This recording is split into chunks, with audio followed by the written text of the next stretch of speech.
मैं हूं नितेश और आपका स्वागत है एनके लेसन चैनल पर। झारखंड बीएड एंट्रेंस एग्ज़ाम या कोई भी बीएड एंट्रेंस एग्ज़ाम हो तो उसका टीचिंग एप्टीट्यूड में एक से लेकर के 3 सवाल आपका इंडियन कॉन्स्टिट्यूशन भारतीय संविधान से पूछा जाता है।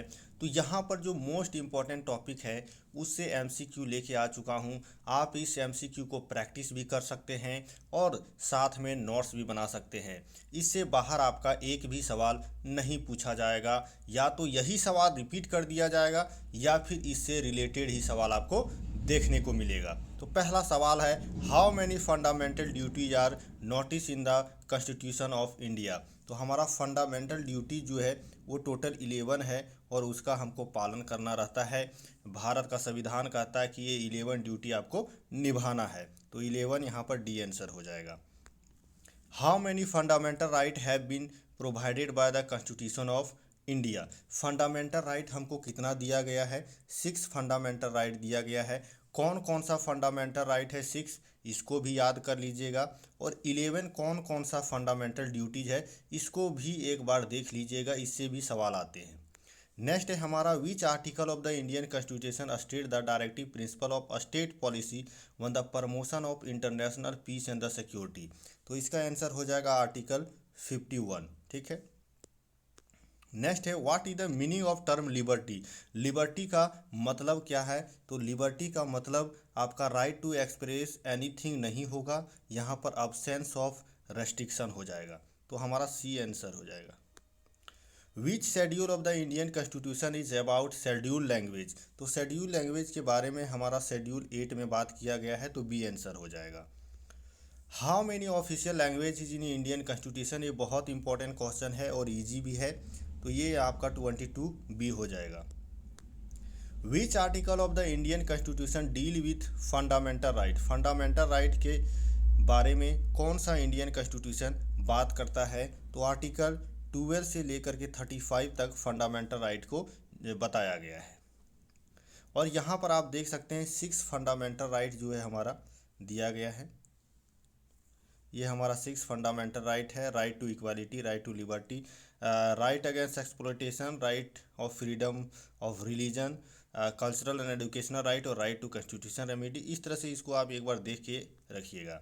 आर्टिकल 51 ये of the Indian constitution provide for the fundamental duties of, किसके लिए फंडामेंटल ड्यूटीज रखा गया है आर्टिकल 51 ये में? तो याद रखिएगा, फंडामेंटल ड्यूटी का जिक्र आर्टिकल 51 ये में किया गया है। इस क्वेश्चन को रिवर्स करके भी पूछा जा सकता है कि फंडामेंटल ड्यूटीज किस आर्टिकल में जिक्र किया गया है, तो 51 ये हो जाएगा।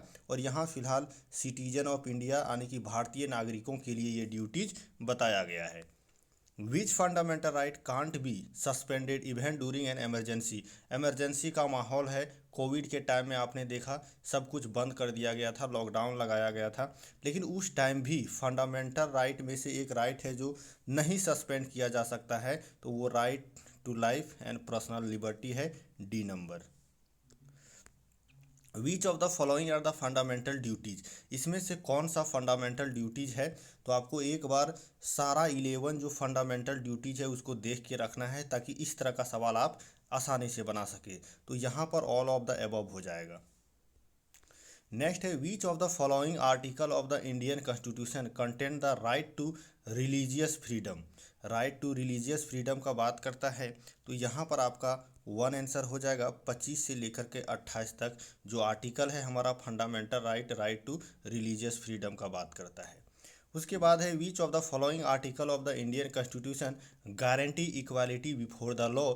लॉ के सामने, कानून के सामने सब बराबर है, इक्वल प्रोटेक्शन ऑफ लॉ, और लॉ सबको बराबर तरीके से बचा के रखेगा भारत के अंदर। तो ये किस आर्टिकल में बात किया गया है? तो ये आर्टिकल 14 में बात किया गया है। Which article of the Indian constitution abolish untouchability, ये बहुत VVI क्वेश्चन है, इसको पूछा जाने का चांस बहुत ज़्यादा है। तो ये आर्टिकल 17 है, 17 है, बहुत इंपॉर्टेंट। अनटचेबिलिटी का बात आर्टिकल 17 में किया गया है। In which of part of the Indian constitution the fundamental right are provided. तो फंडामेंटल राइट किस सेक्शन में आपका प्रोवाइड किया गया है? तो यहाँ पर पार्ट 3 में आपका फंडामेंटल राइट का बात किया गया है, पार्ट 3 में इंडियन कॉन्स्टिट्यूशन का।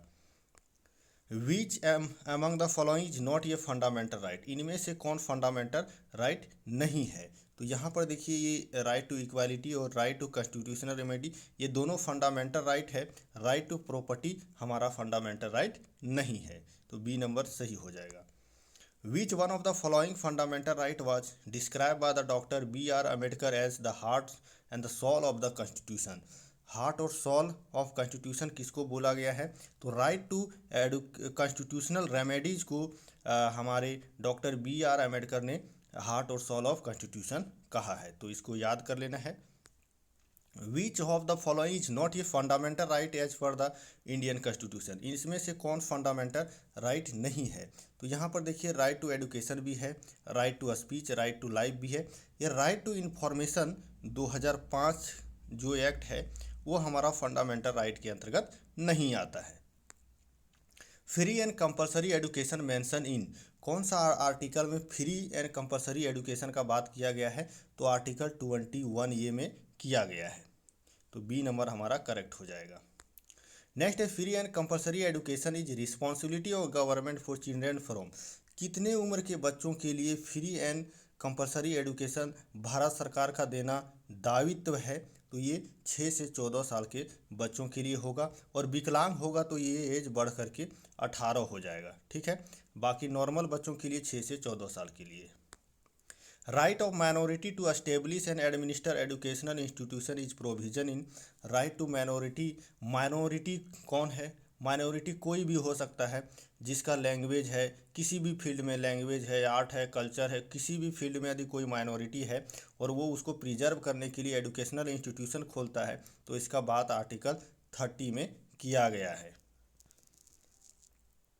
नेक्स्ट है हमारा which article of the Indian constitution advocate instruction in the mother language eight primary school, primary school पर मातृभाषा में पढ़ाना है, इस बात का जिक्र हमारा कौन सा आर्टिकल में किया गया है? तो आर्टिकल 350 में किया गया है।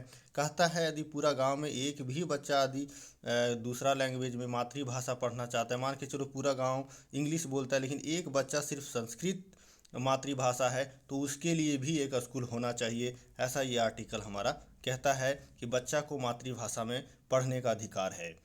8 उसके बाद which article also known as the charter of the education right, education right का चार्टर किसको कहा जाता है? तो आर्टिकल 30 को ही कहा जाता है। ये इंपॉर्टेंट क्वेश्चन है, इसको भी याद रखना बहुत ज़रूरी है।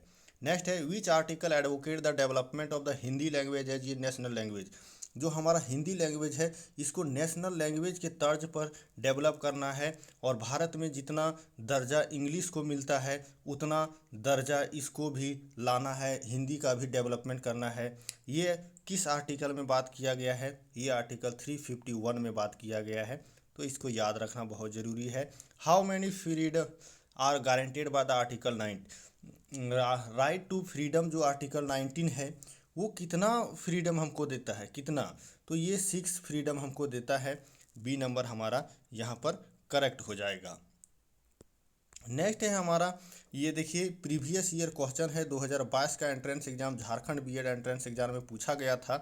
In which of the following list education is transfer by 42 amendment act 1976 of Indian constitution, तो कंक्रीट लिस्ट जो है आपका करेक्ट आंसर था, और ये सवाल पूछा गया 2022 में, और ये वीडियो मैंने बनाया है, इसी में से कोई 1-2 सवाल आपका 2023 का झारखंड बीएड एंट्रेंस एग्जाम में देखने को मिल जाएगा। तो आप इसी वीडियो से प्रैक्टिस भी कर सकते हैं और नोट्स भी बना सकते हैं, इससे बाहर आपको सवाल नहीं देखने को मिलेगा। और यहाँ पर लास्ट में मैंने आंसर डाल दिया है, यदि बाय मिस्टेक मैंने कोई गलत आंसर बताया होगा तो आप यहाँ से मैच कर सकते हैं।